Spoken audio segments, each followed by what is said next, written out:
Thanks.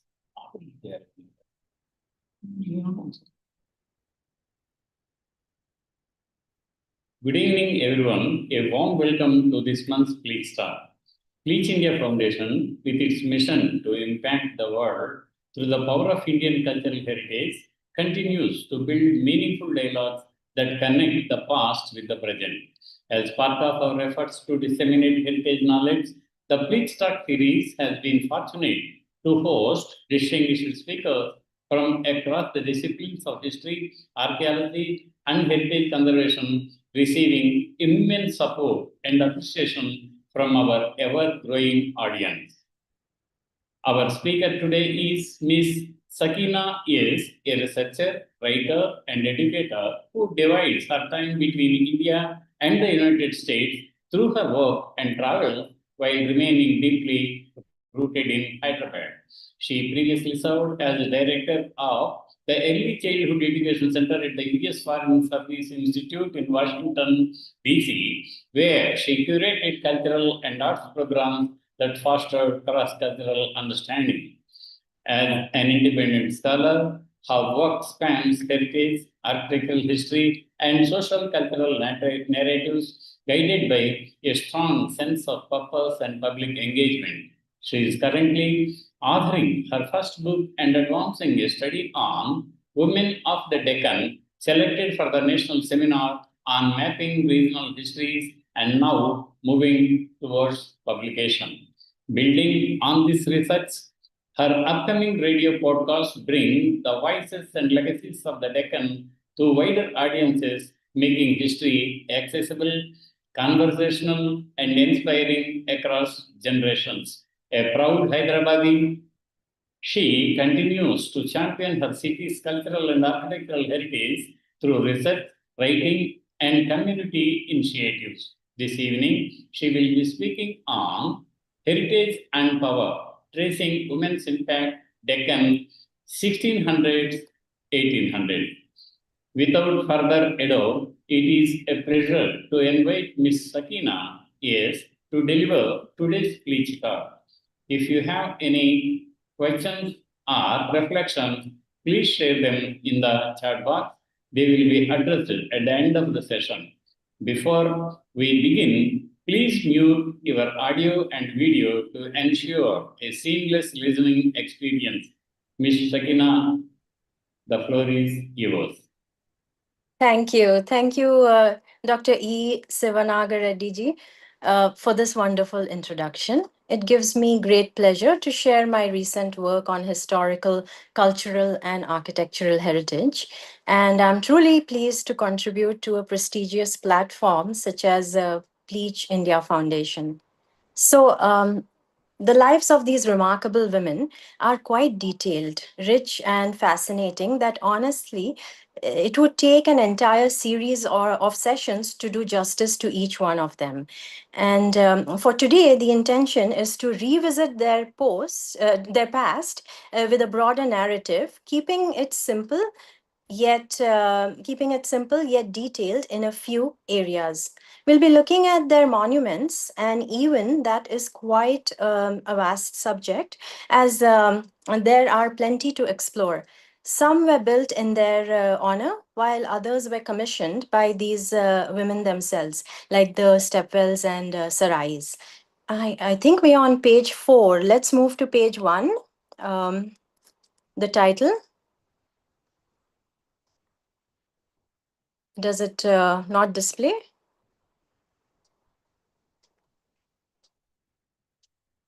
That we could leave it there. That's fine. Unless you want to go one page back, that's page 2. If you could try that, or yeah, that's thank you. So the idea is to focus on a few significant examples of monuments, highlight some of their architectural features, and in doing so, reflect on how each of these women made their mark, whether through literature, art, music, patronage, or political influence or lineage. This presentation aims to reach out to heritage, culture, and history enthusiasts, particularly the newer generations, as Pleach is a wonderful platform that inspires curiosity and appreciation for our collective heritage. Even if a handful of you take back a few interesting insights from this talk, it would truly make my day. I would also like to take a moment to express my gratitude to the city's historians and heritage architects who have inspired and supported me along the way. And a heartfelt thank you to Yashwant Ramamurthy ji of Studio One for his mentorship and invaluable heritage and architectural expertise. A special mention to my father, who was an architect himself and encouraged my deep appreciation for travel, museums, monuments, and art spaces within India and internationally. My list of thanks could truly go on. And if I've missed mentioning you by name, please do forgive me. But know that your support means a lot. Next, please. Let's begin by putting the spotlight on the lives and legacies of four prominent women of the Deccan from the 1600s to the 1800s: Hayat Bakshi Begum, Malaka Bai, and Taramati and Premamati. The Deccan during this era was a blend of political power, cultural impact, and artistic freedom. While it was mainly dominated by male rulers and their conquests, we take a closer look at the role played by certain women of distinguished stature and intellect. Figures like Hayat Bakshi Begum, Taramati Premamati, and Malaka Bai have left behind monuments of exquisite architecture and literary contributions in quiet but significant ways. Next. Now, the life of Hayat Bakshi Begum, the queen consort of the Golconda Kingdom in the 1600s, is a remarkable tale of intelligence and resilience.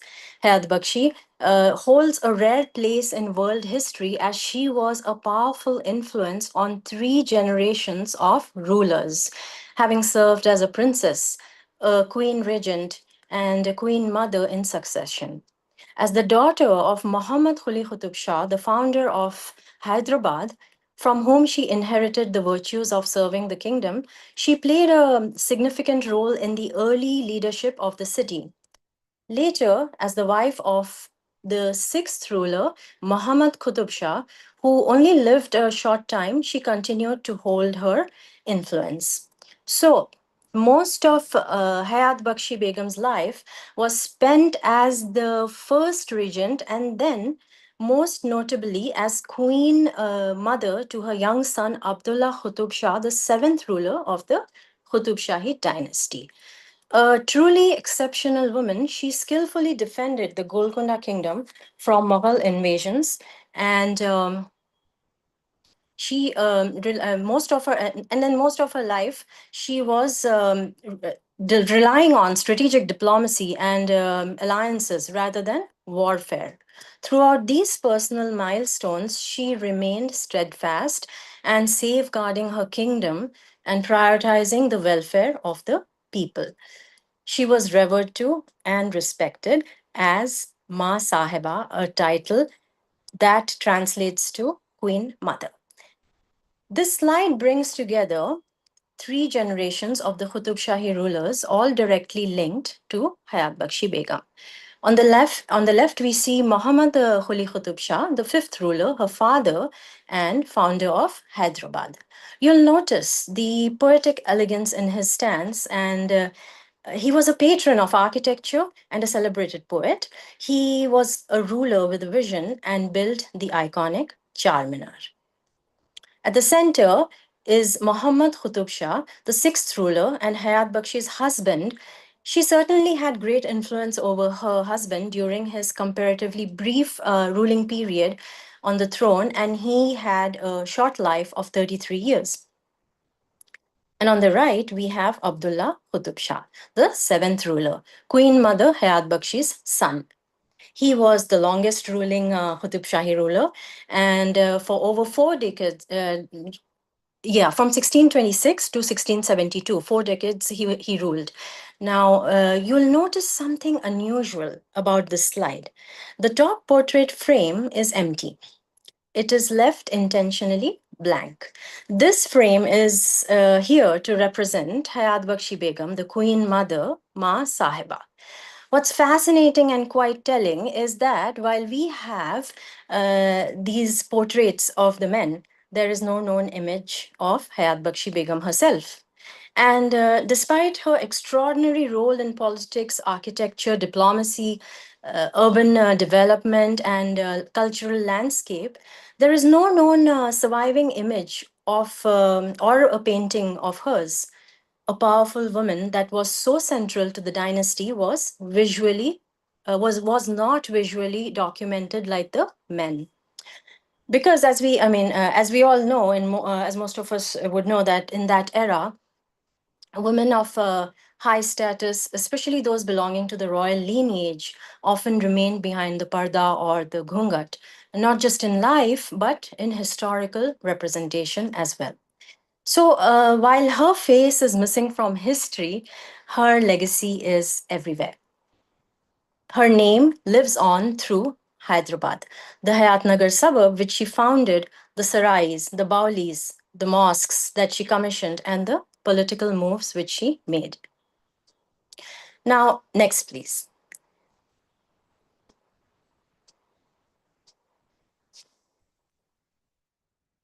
Now, if I were to put it in one beautiful line, the city became her portrait. And we get a glimpse of Ma Sahiba, Hayat Bakshi's story through its streets and structures of Hyderabad.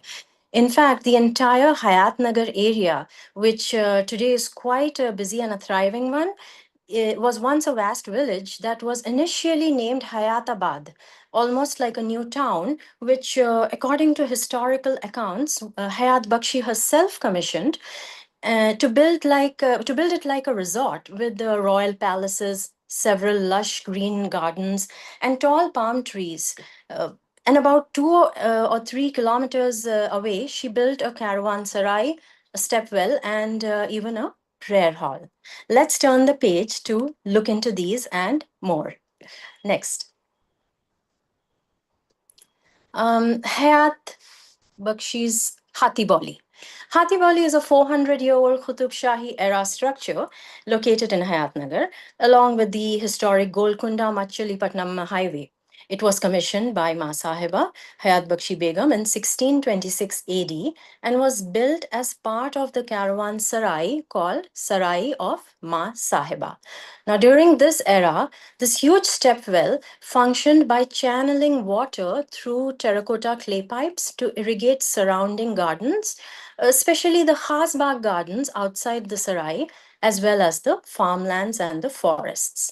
This was an important water resource for Hayatnagar community. Built as a reservoir, this huge Bauli played a key role in the area's water supply system, where elephants were once used to draw water from the deep well, and hence the name Hathi Bauli. As you can see in image 1 and 2, the wide arcades and tall domed galleries suggest that the space was designed with large animals in mind, and ropes carrying heavy leather buckets for raising water. The lower equipment was for oxen, and the upper large pulley for an elephant. Now, on the walls of on the walls of Hatiboli, very interesting motifs of birds and animals are found engraved.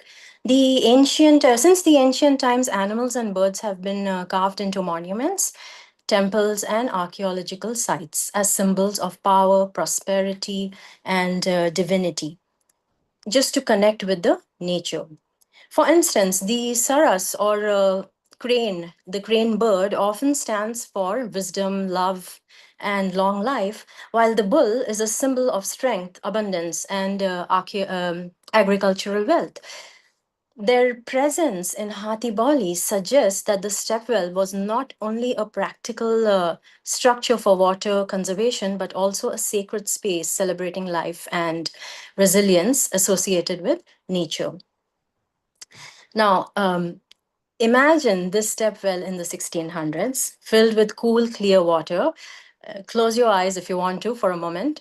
What sounds do you think you'd hear? The chatter of the people fetching water, variety of birds chirping, singing from nearby trees, or the gentle ripples of the water. Next, please. So, Hayat Bakshi Grand Mosque or the Bari Masjid, as seen in these images, is located along with the Sarai and Hathi Bauli in Hayatnagar. It was constructed in the year 1672 during the rule of Abdullah Qutub Shah of the Golconda Kingdom and named after his mother, Hayat Bakshi Begum. As per noted historian H.K. Sherwani, this grand mosque has been constructed on a square terrace which measures about 150 feet on each side. It has 5 beautiful arches leading to a double prayer chamber. Now, image one, the facade is flanked by 2 tall minarets and ornamented by smaller pillars that run across an intricate yet broad parapet wall. And now, if you focus on image two, each tall minaret rises high above its surroundings, visible from miles away. Can you spot our Hyderabad city in the backdrop, the urban landscape that connects the past to the present? Now, as we enter the inside of the prayer hall, we right away notice the ancient mihrab, that is image 3. It's beautifully structured in the mosque's wall. The mihrab indicates the direction for the prayer and thus serves as a very important focal point. It is usually decorated for design or designed with ornamental detailing that can be geometric patterns, Arabic prayer calligraphy rendered in fine detailing, which adorns the mihrab, while also adding an aesthetic touch. Now, do come back to image two. How many arches do you see here? If you look just behind the mosque, you will notice a series of tiny arches, not the mosque's own arches, but the ones further at the back. The image next to it, which is image 4, you can see those same arches up close. These actually run along all 4 sides of the mosque's courtyard, and they form part of the caravanserai of Ma Sahiba. The caravanserai that is commissioned by Hayat Bakshi, which became a prominent center for the exchange of culture and goods, is offer where food is offered, food shelter was offered, and resting space also offered to merchants, traders, and travelers. There are 3 lofty entrance gates to the sarai, and on the extreme northeastern side is the Hathi Bauli or the elephant well. This caravanserai is said to have about 135 rooms. The overall materials used in the Grand Mosque and the Sarai are black granite, lime, and mortar. These spatial structures, including the Hathi Bauli, reflects the Qutub Shahi commitment to architecture that was both functional, spiritual, and deeply expressive. Quick question, would you rather stay at a fancy modern hotel or an ancient caravanserai with open courtyards, stars above, and people from faraway lands sharing food and stories? Next. The mausoleum of or Mahbara of Ma Sahiba stands in its full glory. Now, here's something fascinating. Did you know that it was actually quite common for many kings and queens to design and commission their own tombs while they were still alive? Yes, that's true. Among members of the royal family, especially the especially the rulers and their queens, this tradition was part of their legacy planning. It was followed during their lifetime itself. There are a couple of reasons for it. Any guesses? So one reason was it is because It allowed them to personally oversee the design, structural engineering, and inscriptions to ensure that the monument reflected their desired image and royal identity. But there was also a practical reason to do so. During the uncertain nature of those times, with frequent wars, rivalries, and battles, a ruler's death could be sudden or unexpected. A mausoleum took several years to build. Having it built and prepared well in advance ensured that their funeral could be carried out in accordance with their own wishes and religious customs at a royal resting place specifically built in their honor. Let's take a quick look at the design of Queen Mother Hayat Bakshi's grand mausoleum that exists in one of India's largest necropolis, the Qutub Shahi tombs. The exterior of the tomb features a spacious gallery with seven arched openings, and the with seven arched openings on the veranda on each side. The upper story has five closed arches designed with floral work, stucco ornamentation, and a parapet of merlons, that is Kangura battlements, crowned by domed finials. The lotus or the onion dome motifs give the tomb a balanced and a dignified silhouette. One prominent and remarkable aspect of Hayat Bakshi's tomb is that it's equal in size and grandeur and stands shoulder to shoulder to the tombs of the Qutub Shahi dynasty sultans, that is the male rulers. This is a very notable and distinctive feature because the tombs of the other royal women are generally smaller in comparison to hers. Next, please. Here's a look from the inside. It is a spacious single story room that opens directly to the dome above.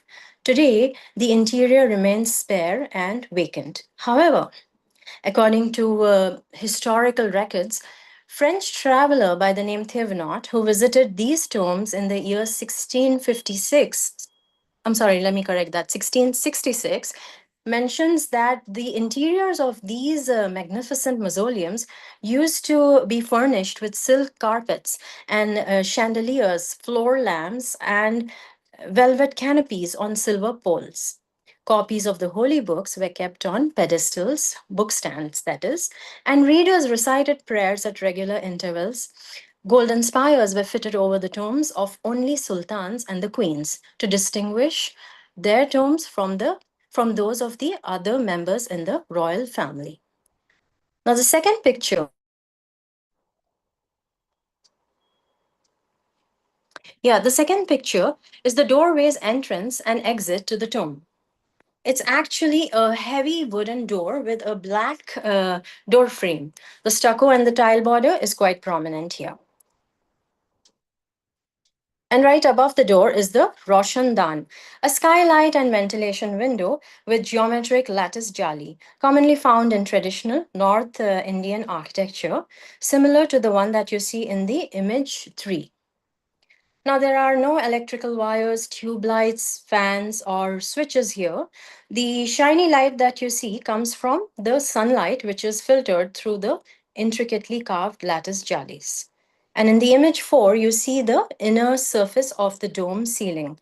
It's adorned with delicate flowery stucco work that is carved or molded into floral geometric motifs above each arch. Next, please. To restore these centuries old structures, traditional techniques are carefully applied. Lime mortar is recreated using a blend of different aggregates such as lime, river sand, balgiri, that is wood apple, sucrose, glucose, gum, natural additives, and bale fruit pulp for smoothness and binding strength. The lime is slaked, that is soaked in water for several months to enhance its plasticity and durability. This mixture is carefully hand applied over damaged surfaces. But these compositions usually differ and vary depending on where it's being used or applied. For instance, exterior walls, interior surfaces, or intricate decorative details of the monument. As you can see in the fifth image, which shows an artisan skillfully engraving intricate geometric patterns, adding the final touches to the medallion after its restoration, preserving the tomb's ornate beauty. As part of the conservation works at the mausoleum of Hayat Bakshi Begum, the 20th century cement layering on this dome was carefully removed first. Over 10,000 square feet, over 10,000 square feet of the dome surface was replastered, and repairs were also made to the merlons below the dome. This work is detailed and beautifully documented on the website of the Aga Khan AKTC, if I'm not mistaken, and their social networks under the page of Qutub Shahi Heritage. Let's take a moment to appreciate the dedication and hard work of these skilled artisans, masons, and trained professionals whose craftsmanship brings back life to these monuments. The conservation projects are carried out under the Aga Khan Trust for Culture, led by their CEO Ratish Nandaji and his team, ensuring that every stage meets the highest conservation and restoration standards. Now, in image two, I find it so astonishing that to see how tiny the worker appears beside just one petal, merlon, that is, that borders the dome, reminding us how monumental this structure truly is. Within close vicinity of Hayat Bakshi Begum's mausoleum, I came across two identical tombs, and these belong to two significant women, the royal courtesans famously known as Taramati and Premamati. These tombs are smaller in size compared to Hayat Bakshi's maqbara. However, they are quite distinct because they are the only ones who do not have a direct link to the royal members yet in such close proximity to Queen Mother's mausoleum. But before we get into the next segment, that is, there's an interesting incident story that is connected with Hayat Bakshi Begum, which she had initiated, and that tradition continued for 400 years. Next, please. So you see a picture here, which is most likely from the 1900s. However, this tradition was initiated in the 1600s. This is the procession that's taking place. The origin of this procession traces back to an incident about the Queen's only son, the young Crown Prince Abdullah Qutub Shah, who went missing for nearly 3 days in the forests of Hayatnagar while riding an elephant that went totally out of control. So for 3 days, there was no trace of him. The entire palace was in distress, especially his mother, Ma Sahiba. So, in gratitude of her son's safe return, the Queen Mother took an oath to offer a thank you ceremony and organized a grand feast like Thanksgiving. So when he was safely returned, as part of the offering, a thick gold chain referred to as langar was distributed in small portions alongside the food. Over time, the langar procession evolved into an annual grand tradition. These processions usually featured cavalry guards on majestic horses, the Golconda Lancers, the Imperial Service troops, and the rest of the army with the heavily adorned alam, which is a decorative religious finial emblem affixed at the top of a pole and carried atop an elephant. So when Abdullah Qutub Shah took over the throne as the seventh ruler, by then the court's attention had largely turned towards poetry, Sufism, and music. You can move to the next one, please. During that time, two beautiful performers took central stage, Taramati and Premamati, names that still echo through the corridors of Dakkhan's cultural memory. They were not just royal courtesans, but celebrated performing artists at the court of Abdullah Qutub Shah and his successor, the eighth and the last ruler, Abul Hasan Tana Shah of the Golconda Kingdom. Taramati and Premamati's stories are cherished in Indian folklore, not only for their famed beauty and artistic brilliance, but as cultural and heritage icons. In an era when women had limited access to power, royal courtesans like Taramati and Premamati found ways to leave their mark and held a unique kind of power, subtle, strategic, and artistic. Their legacies live on in their monuments, folk songs, local theatre, plays, tales, and traditions. This image here is titled Dancers, Deccan, Hyderabad, circa 1750, rendered in the opaque watercolor miniature style, which is a popular traditional technique for court paintings. One of the many created during the Qutub Shahi period, it offers more than aesthetic delight. The Dakkani style is known for its rich colors and elaborate detailing with ornate jewels, textured patterns, and landscapes. Now, two courtesans are shown dancing in a graceful mirrored pose in traditional attire of lehengas and cholis with translucent veils. Their postures are symmetrical, suggesting a classical dance or the Pugari dance game. The architectural style of the building reflects typical Dakkani features such as the chhajas, arches with the kanguras, the fountain or fawara, which were part of an elaborate garden layout in the courtyards and palaces. Upon closer inspection of this image, I observed that there are at least three tombs in the background, with the domes of the mausoleums clearly visible. They bear a strong resemblance to the Qutub Shahi tombs, placing this scene possibly in the historic landscape of the Golconda Kingdom. Though the painting does not identify the dancing courtesans by their names, the artworks offer insights into the visual culture and aesthetics of the Golconda court during the Qutub Shahi era. Next, let's take a look at the monuments built in their honor that provide a certain depth of heritage and power. Built in the 17th century, the splendid Taramati Baradari is perched atop a hillock that looks magical with its grand 12 arched structure. The archways allow cool winds to the visitors and audiences, a typical Qutub Shahi architecture with fine engineering acoustics located not far from the Golconda Fort.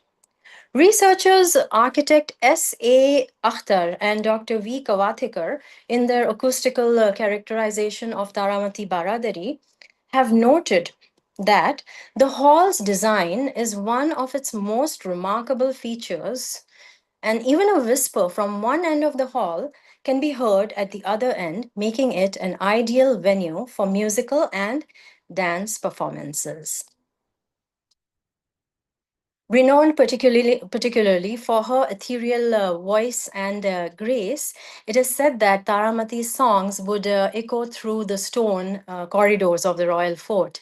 According to legend, every sunset, Taramati sang from the pavilion of the Baradari, with her voice reaching the Sultan seated at the Golconda fort. He was captivated by her exquisite voice, which was both melodious and mesmerizing.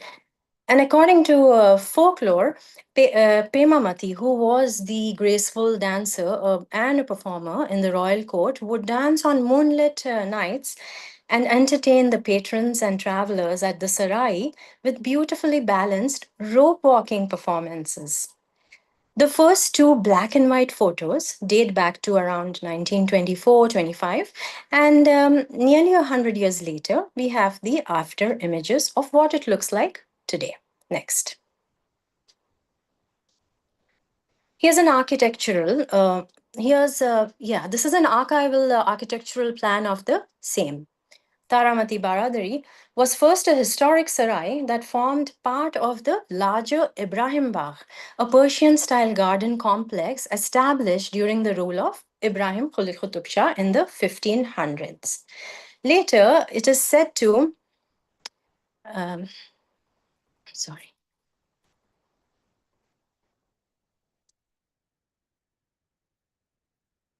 Sorry for the pause. Later, it is thought to have been transformed as a stage for Taramati to perform within the Ibrahim Bagh. True to its name, Baradari, meaning 12-door pavilion, features 12 grand doorways and ingenious. This is an ingenious architectural feature that ensures natural cross ventilation, which keeps the interiors cool even during the sweltery Dakkani summers. The Baradari stands in the middle of the terrace. An elevated circular shaped platform for dancing is located on the terrace of this structure. The plinth of the Baradari is faced with polished masonry, but the superstructure is covered with lime plaster. Now, the layout also shows an adjoining series. Now, if you focus on the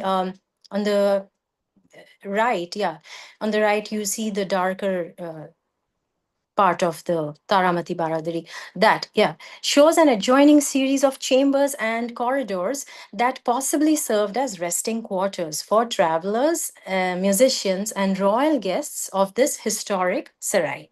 Next.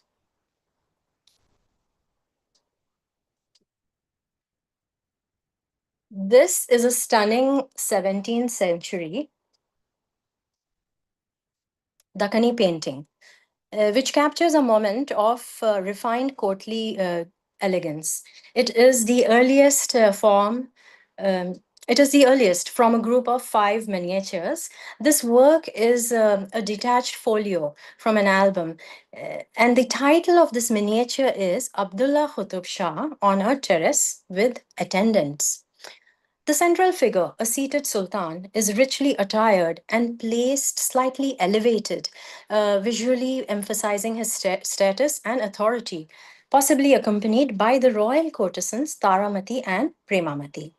He is dressed here in luxurious clothing, wearing a typical Dakkani jama in vibrant pink and green robes, elaborately embroidered with gold detailing and a brocaded sash. The accessories adorned are a feather plume jeweled turban. I think we call it the sarpech, a kamarband patka, an ornamental belt, a jeweled ruby and a pearl bazuband on his upper arm, with a cloak like shawl draped over his shoulders. In his hand, he delicately holds a red rose, a timeless symbol of refinement, beauty, and love, qualities deeply admired in Dakkani court culture. Two women who are integral to the Sultan's cultural circle are gracefully seated facing him, their postures gentle and composed, suggesting conversation or a poetic exchange. Their garments are flowing lehengas and ornis in shades of green, gold, and red, with fine floral motifs and delicate borders. Standing behind them are attendants. One can be seen holding a fly whisk that's called a chowri. Their garments are simple yet elegant, indicating their role within the royal entourage. The Sultan and his two companions are seated upon a richly carpeted platform, its patterned surface rendered in intricate geometric and floral design. And above the carpet lies a green durry, a rug, suggesting layered luxury and comfort. So, from my observation, this image features several interesting pairs of two. In front of them, on the carpeted foreground, are two trays filled with fruits, mangoes, melons, and pomegranates, symbols of abundance, hospitality, and sensual delight, reflecting the artist's keen eye for everyday pleasures. Between the two fruit trays possibly sits an itardan, perfume holder set, and an uddan, both symbolizing the fragrant, luxurious scents that fill the air.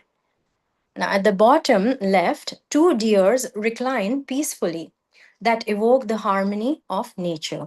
And we note that the inclusion of deer is a recurring motif in the Dakkani art. In the background, two slender cypress trees are visible against a clear blue sky. Their vertical symmetry balances the otherwise horizontally composed gathering. This repetition of harmonious pairs of twos is perhaps subtly hinting to themes of companionship and the artistic twin talents of Taramati and Premamati themselves. The tiny blossomed flowers, the fauna, a petite fovara or fountain, enhances the miniature art furthermore. Now, these details are painted on parchment paper using natural minerals and vegetable pigment dyes. Subtle traces of gold leaf detailing might have been used originally, but it is hard to tell without a closer inspection. Overall, this painting seems to be a higher level of production with superb draftsmanship and delicate brushwork that defines Dakkani miniatures. Now, from here, we continue exploring how Taramati and Premamati's legacy extends beyond culture and music, shaping monuments and architecture as well. Next, please. Opposite the Taramati Baradari, and on the right is Premamati's mosque. For several years, there were no steps. Visitors had to go up an gentle inclined slope that leads to a spacious square platform, as seen in its architectural plan and in this earliest photograph taken in the early 1900s. That is image 1 and 2.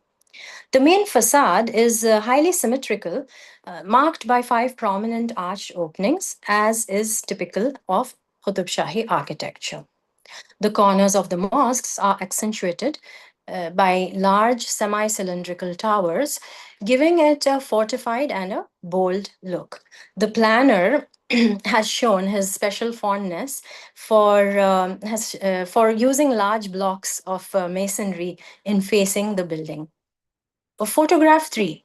It gives a glimpse of the interior space, which have grand columns and arches. This feature is quite common in medieval Hindu architecture, and we notice these similarities in the temples at Ramappa and on the Naganath temple. The columns are simple but heavy. When we take a glance at the entire building structure, it carries a look of incompleteness. There's no parapet wall, and there are abruptly terminated minars. This structure is left incomplete. That's mainly because the mosque was commissioned by Pemamati herself during the closing days of her life and was not completed owing to her demise. Next. The mausoleums of Taramati and Premamati are located to the northwest of the Grand Mausoleum of Queen Mother Hayat Bakshi Begum. And according to historian H.K. Shirvani, the prominent placement of their tombs at the royal necropolis speaks of their high status in the social and political circles of that era. These twin tombs have undergone a remarkable transformation under the careful restoration plan of the Aga Khan Trust for Culture. Before restoration, the tombs showed the scars of time due to the ingress of water, mold, and vegetation growth that was found on top of the dome. The plaster and stucco had severely weathered, and the surrounding grounds were barren. After restoration, the change is profound. They have painstakingly cleaned and stabilized, the cracks have been repaired, and the ornamental details revived. Noteworthy decorative features in Taramati and Premamati's tombs are the pronounced sloping chajjas supported by closely spaced Kakatiya style inspired brackets. Floral serrated stucco elements are visible on the band along with petals enveloping the dome. These delicate touches soften the powerful dome while imparting a feminine touch and identity to the twin tombs. Next. 400 years later, their legacy lives on. We now, yeah, Telangana, uh, I'm sorry. Yeah, 400 years later, their legacy lives on. Historical figures like Taramati and Premamati, the socio-cultural world they represent, continues to thrive through theater productions, traditional music, festivals, dance performances, and cultural programs. We now move to the last segment of this presentation and a look into the life of, next please, Ma Lakabai, a powerful and highly influential woman in of her time. So when the Qutub Shahi era was gradually declining, it was giving way to new political and cultural forces. The first Nizam, also known as Asif Jah I, established his authority in the Deccan, marking the birth of the Asif Jahi dynasty, also known as the Nizams of Hyderabad. Under his successors, especially Asif Jah II, Hyderabad began to flourish. Um, Not only as a seat of power, but also as an affluent center of literature, music, and cultural refinement. It was in this evolving cultural landscape that Chand Bibi Malakabai, also known as Chanda, emerged as a respected and pioneering poetess, a royal political advisor, a warrior, a patron of arts, a philanthropist, and a royal courtesan of exceptional grace and intellect. She played this significant role during Asif Jah II's era, and after his passing away, she remained in the court of Asif Jah III till her last days. Chand Bibi was the daughter of dancer and courtesan Raj Kavarbai and was adopted at a very young age by her elder sister Mehtab Ma. Mehtab Ma was childless. She was the wife of Nawab Ruknuddaulah, Prime Minister to the Nizam of Hyderabad. Hence, Malakabai was raised in an aristocratic household and she received education under Prime Minister Ruknuddaulah's supervision with access to an extensive library and learned scholars.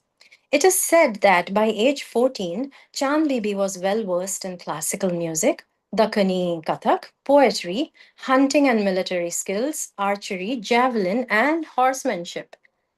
As Chand Bibi grew up, she was bestowed with the honorary title Ma Lakha, which translates to Visage of the Moon or Moon Faced, for her beauty and grace. By age 15, she accompanied Asif Jah II in battlefields and warfare.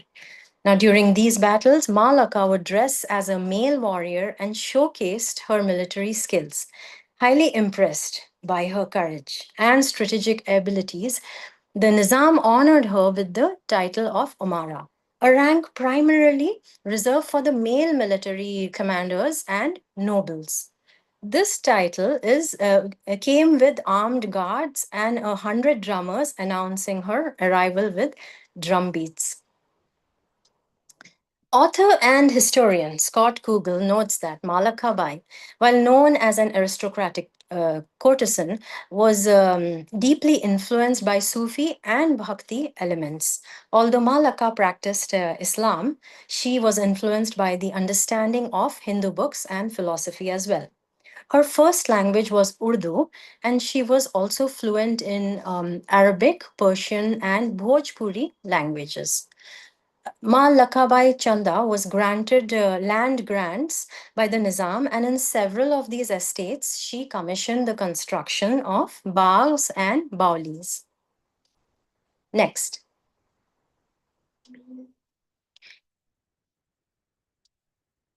One such bauli, built in the 1700s, located near the Usmania University on the campus of the English and Foreign Languages University, EFLU, stands close to the historic Amber Bagh and has recently undergone restoration. Unlike most other Baulis in Hyderabad, this one stands out for its wide and theatrical platforms, making it not just a source of drinking water, but also a venue for cultural performances and events. However, due to neglect, it has often I'm sorry, I can't see myself. Just a little pause for a second.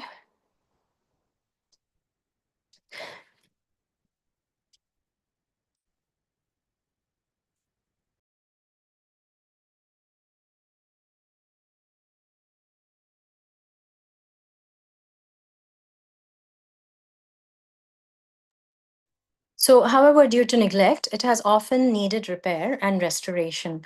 One such successful intervention was undertaken in 2013 at the behest of EFLU students who volunteered to clear the garbage dumped into it by campus users over time, leading to its restoration and revival. Ever since then, this stepwell has become a venue for social interactions and interaction besides being used for campus garden irrigation. As the at the western foothills of Kohe Sharif or the Maula Ali Pahar in Maula Ali, Ma Lakabai commissioned the tomb of her mother. Situated near the tomb's funerary garden in the area, the site also features Bauli that historically supplied water to the Bagh. Malakabai's mansion, Rang Mahal in Nampalli, which with a walled garden or bagh, also has baulis, the largest being situated at the center of the bagh, which was later converted to Nampalli Girls' School and College. The bagh and bauli passed on to her adopted daughter, Haseen Lika Begum.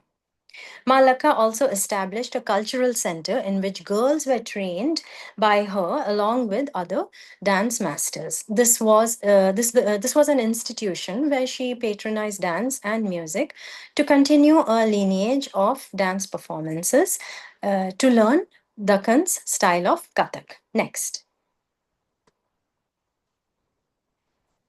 Chand Bibi learned classical dance from Pana Maharaj and was mentored in music and singing by Ustad Kushal Anup Khan, who was the descendant of renowned classical singer Tansen. Malaka was well versed with the ragas and often used unique combinations in her compositions, which mesmerized her patrons. She hosted regular baitaks and poetry gatherings, maintaining close ties with six influential noble and royal households. She was the official court performer and singer for Nizam III, Prime Minister Aristuja, Amir Alam, Raja Rao Bahadur, Maharaja Chandulal, to name a few.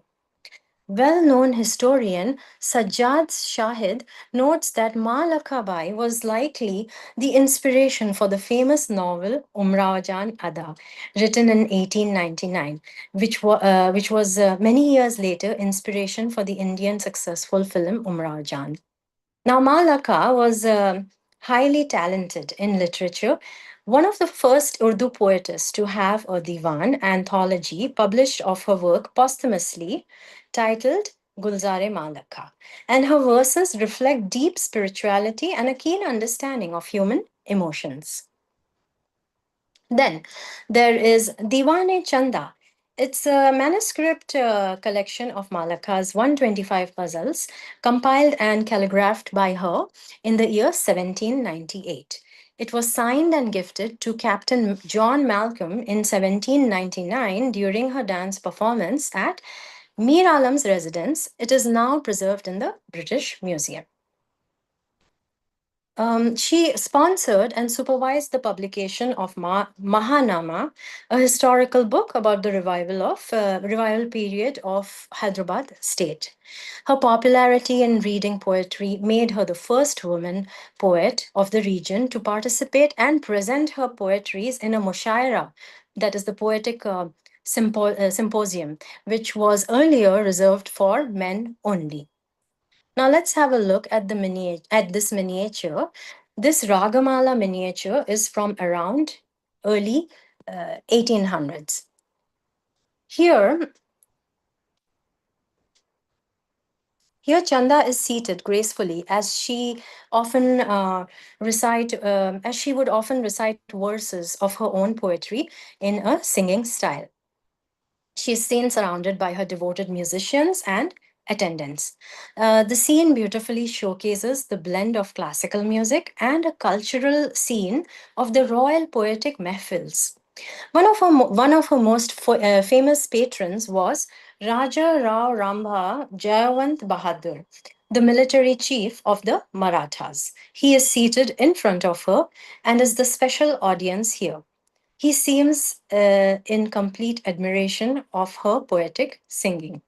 The setting is richly detailed. Under a decorative canopy, a domed white Chhatri style pavilion with scalloped arches and layered decorative bands in red and green, a hallmark of Mughal and Rajput garden pavilions. The overall color palette has bright and soft tones, red, greens, pinks, and shades of pale blue background. Their clothing and postures indicate attentiveness to the main performance. From what I observe, the female performer, that is Malakabai, is quite elegantly dressed and seated on a similar carpeted dais as the Maratha military chief, indicating equality in dialogue, which is rare in patriarchal visual codes, suggesting respect for her art. The richly patterned carpet with floral motifs and geometric borders shows Indo Persian influence. The dais beneath suggests a marble terrace or a divan platform. Now, among the musicians, one plays the tanpura, another possibly a pakhawaj or the dholak. On the far right stands a courtier, arms folded, observing. The writing at the bottom of the manuscript folio appears to be Persian or Urdu in Nastaliq script and likely narrates the poetic context of the moment. Such images were part of a Ragamala musical mode series, mehfil scenes, or album folios, muraha, made for patrons celebrating the arts. This fusion of portraiture and poetry was a hallmark of late Dakkani miniatures. Next, please. When Chand Bibi, Malaka Bai's mother, Raj Kanwar Bai, passed away, Malaka got a tomb made for her at the foothills of Maula Ali mountain. And when Malaka Bai passed away, she was laid to rest next to her mother in the same maqbara um, at the same location. Susie J. Thoreau, author of Women Writing India, notes that before her death, Chand Bibi donated all her properties, including her land, gold, silver, pearls, and diamonds studded jewelry to destitute women. This is what she wanted. Her residence today serves as a government aided girls' degree college. Featured here is her maqbara, which is set within a garden like space that hints at the concept of char bagh, four gardens, which often were associated with the tomb architecture, signifying harmony and eternity. The presence of pathways, water channels, and planting beds points to the importance of environmental sustainability in the tomb design. The surrounding area also includes two stepwells, a caravanserai, and a mosque commissioned by Malaka. Chand Bibi Malaka's Mahbara tomb had been kept in ruins for several years and was not preserved well. It was an American professor, Scott Kubel, a writer and researcher, who took interest and studied the life of Malaka Bai and then came across this memorial tomb, which was in a very dilapidated condition. He then proposed the idea of restoration in the year 2010 by using funds from federal government of the United States of America through the Consulate General's office in Hyderabad. And these funds granted were used for the renovation project by the Center of Deccan Studies to restore and preserve Malaka Bai's Maqbara. Her maqbara lays laid forgotten for years until a researcher from another country helped restore it. I mean, what does that tell us about how history can be rediscovered, you know? So let's move to the next one, which is the last slide. As we reflect on the lives of Hayat Bakshi Begum, Taramati Premamati, and Malaka Bai, we honor not only their remarkable contributions to art, architecture, culture, and literature, but also to Hyderabad's rich heritage. Their legacies remind us to preserve their monuments and memories, which is essential to safeguard our shared heritage for the future generations. Thank you. Thank you for giving me the privilege to talk about this subject.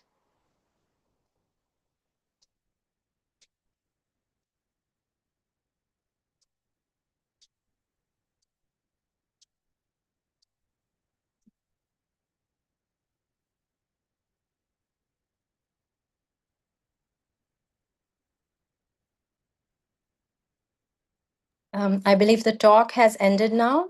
Yes, yes, yes.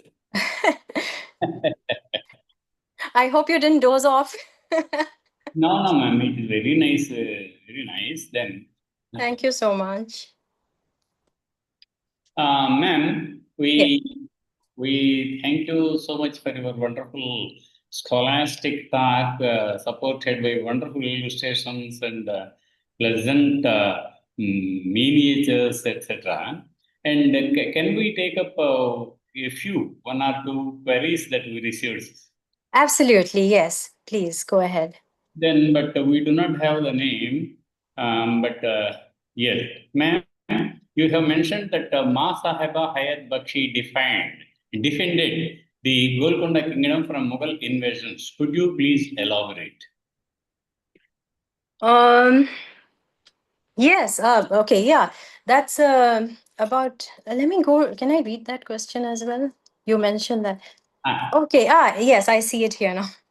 528. That's a great question, and I mean it shows that whoever has posted it is he or she is a keen listener, because as I had mentioned it in the beginning about it very briefly, and in the beginning of my talk. So Hayat Bakshi's husband Muhammad Huli Qutub Shah passed away in 1626, and was succeeded by their 11 or 12-year-old son, Abdullah Qutub Shah. Now, during Abdullah's long and eventful 46 years, hold on, yeah, 46 years of rule, his greatest challenge was to keep the advancing Mughals at bay, who were now pushing to invade deep into the Deccan area. So in 1656, when Aurangzeb, he was then the Mughal viceroy, I believe, of the Deccan, he advanced to Hyderabad and besieged Abdullah in Golconda. And Abdullah's mother, Hayat Bakshi Begum, played a decisive diplomatic role. Instead of allowing open warfare, towards Aurangzeb and his army, she guided the court towards negotiation. And the conflict was averted through a treaty that included payment of a heavy subsidy and a promise of future tribute. But its principal condition was highly strategic and political. It was the marriage of Abdullah's daughter to Aurangzeb's son. This made the Mughals back off completely from the Golconda kingdom for many years. Now, through this episode, Hayat Bakshi Begum demonstrated remarkable statesmanship and foresight, choosing diplomacy over destruction. Yeah, so that's how I would put it. She chose diplomacy over destruction. Her calm authority and strategic wisdom not only preserved peace, but also delayed the Mughal domination of Golconda for several decades. If I were to give this moment a caption, let me think, or say it in one poetic line, I'd say from war, she took it to wedding bells. And that is how she defended the Golconda kingdom from the Mughal invasions. Very Yeah. nice. Ma'am, we have another query from Rajkumar Karpe. He is from Nirmal. Good evening, ma'am. Could you name some royal painters of the contemporary times? Um, one um, one of my favorite. One of my favorite, actually, couple of them. If you know of Rai Venkatachalam, Yes, yes, yes. Rai Venkatachalam is he was in the 1800s or a little later than that, and he was the court painter of Nizam's. During that time, he had done some wonderful. Due to the I must put it out there, due to the short time frame or the time frame that is there, I could not include a couple of these paintings that I had kept in mind to include.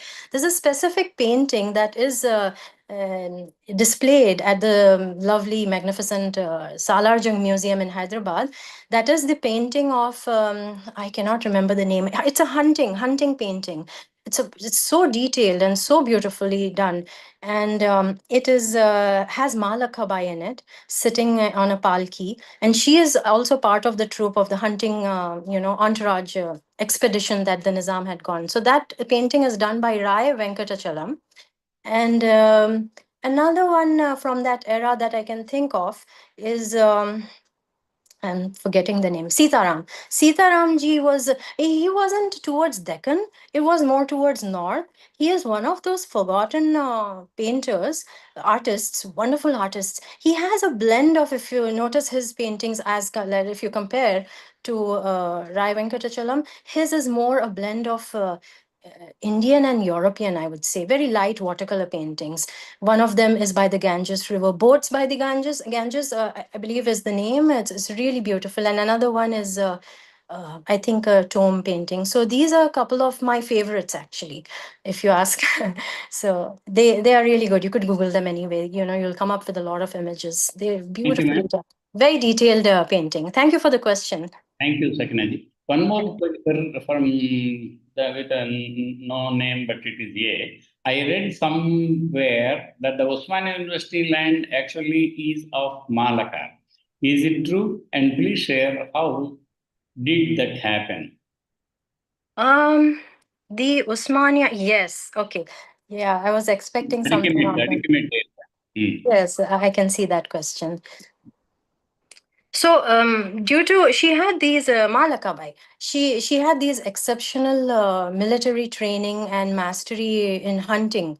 Malakabai was, she often accompanied the Nizam Asif Jah II in battles and royal hunting expeditions, and she took part in the Battle of Kolar, if I'm not mistaken, and the Battle of Pangal or Panagal.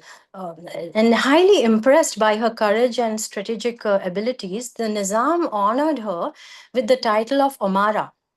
Now, this is a rank that's reserved for male military commanders and nobles. So, this rare status brought with it prestige, kind of prestige and privilege. In honor of her, in honor of her remarkable accomplishments, Malakabai was then, she was bestowed with the vast lands. One of the major ones was the area that we now know as Usmania University campus in Hyderabad.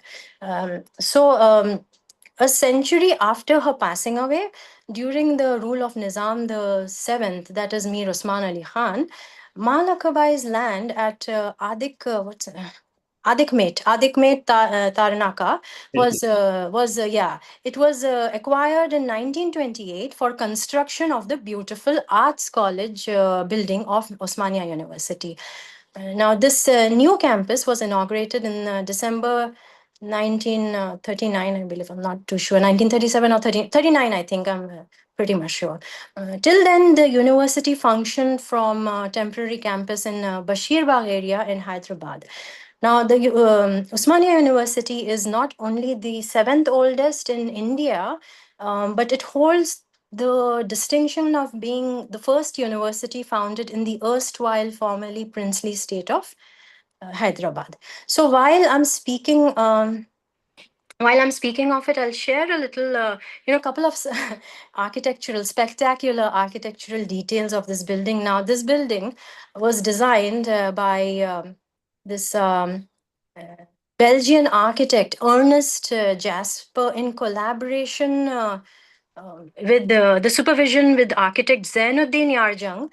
And the building's design is a blend of Saracenic styles with Mamluk, with influences from some Ajanta and Ellora. It's stunning actually. The entire front facade is beautiful, and it's built from pinkish granite. And arches are there. It has a blend of Hindu Islamic architectural details. It's very detailed actually. Yes. And now coming back to Malakabai, in this. So this land basically, yes, it did belong to her. It was part of the land grant, which later, after 100 years later, Nizam Osman Ali Khan gave it to used it towards the building of the Osmania University. Yeah.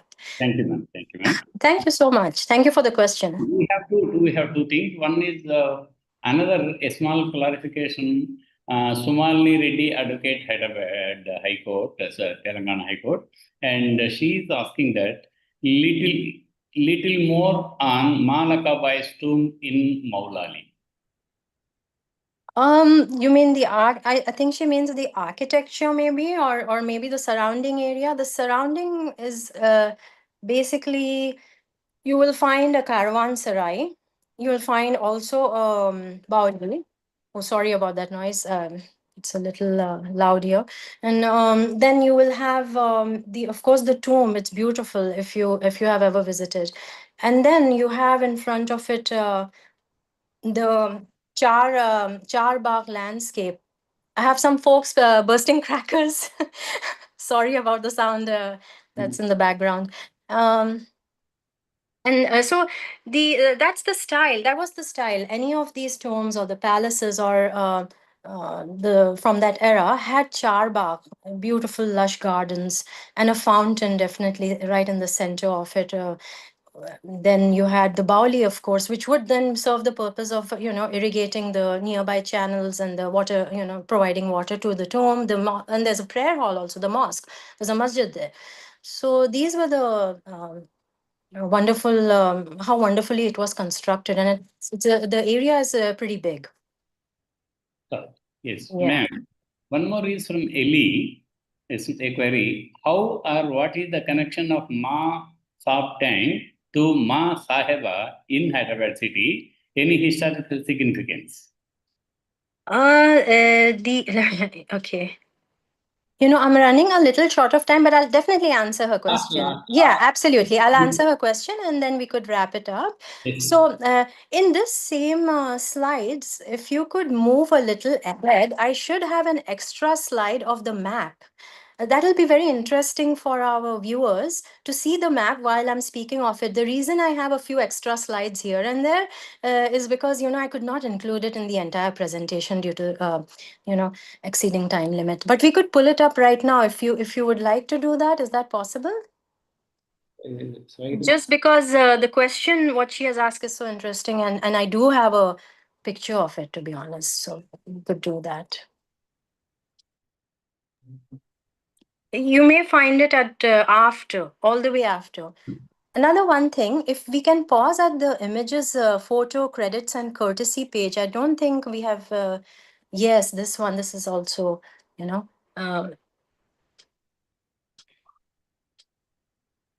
yeah, keep scrolling, please, and I will. That one, Malaka. Sorry, Masahaba Tank. Ma Sahiba Tank. It's a map. Map. Old map. Yeah, this one. I don't know if you can zoom in, but hopefully it should be readable. So, while researching Hayat Bakshi Begum, I came across this really fascinating historical Mun map, Munn map, that actually features the Ma Sahiba tank. Western Philosophy collection. Yes, correct. That's right. Absolutely, that's the one. Just to give you a quick bit of background, Leonard Munn, he was an engineer who, along with his team of surveyors, prepared detailed maps outlining the municipal limits of Hyderabad city at that time. And these are extremely valuable for historians and researchers today, as they help identify centuries old neighborhoods, areas, water bodies, historic buildings, streets, and locations. Now, the Masab tank that we use today comes from the Ma Sahiba tank. Over time, you could say it got a little distorted to Masab tank. Yes, This, yes. yeah, this tank once supplied water to the nearby area we now call Khairtabad. And interestingly, even that name has changed. According to history records, the original name was Khairabad.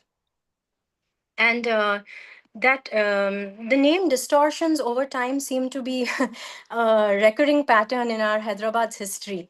For instance, I noticed something interesting. If you look closely, the epitaph, if whoever our viewers have visited the Hayat Bakshi's tomb, the epitaph is clearly engraved. The name engraved of Hayat Bakshi is not Hayat Bakshi, but Hayat Baksh, suggesting that her name too seems to have changed somewhere along the way from Baksh to Bakshi. Yes, yes. Now, yeah. Now, coming back to Masab tank, there's a detailed inscription near the original tank site that depicts the name of the. It has the name of Hanum Agha on it. Hanum Agha was the mother of Muhammad Qutub Shah, the sixth ruler of the Qutub Shahi dynasty, which means Khanum Agha also was the queen mother at one time. Her son's wife was Hayat Bakshi Begum. In other words, Khanum Agha was Hayat Bakshi's mother-in-law.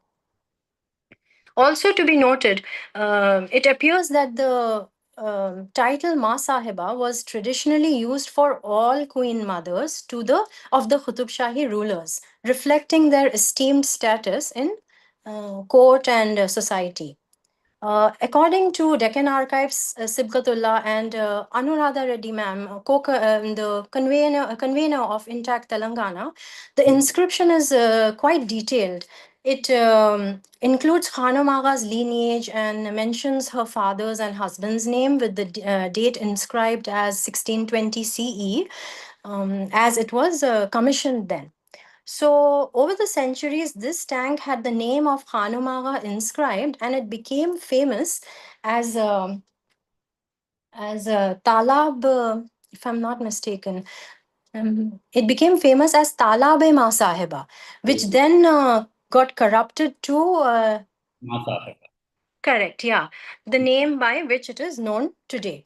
The unfortunate part is that this historic tank that once defined the area has disappeared and kind of swallowed by the real estate and modern construction that's Like, erasing the significant part of its heritage footprint. like But making the what women the marks.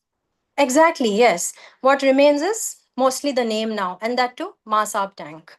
Yes. So that's the Thank you, ma'am. Thank you for your wonderful presentation. And thank you so much for thank having you. me. Yes. Now, we express our profound thanks to Miss Sakina for an excellent talk on heritage and power, tracing women's impact Deccan 1600s, 1800s. The Bleach India Foundation also thanks the audience for their participation and for making the Bleach Talk memorable. This is to inform you that our next Pleach Talk is scheduled on 12th December 2025 at 3 p.m. by S.B. Vota, distinguished archaeologist and former Joint Director General of Archaeological Survey of India, who will be speaking on Rock Art of Ladakh. I will repeat. The next Pleach Talk is scheduled on 12th December 2025 at 3 p.m. by S.B. Vota, distinguished archaeologist and former Joint Director General of Archaeological Survey of India, who will be speaking on rock art of Ladakh. Thank you, one and all. Looking forward to see you on 12th December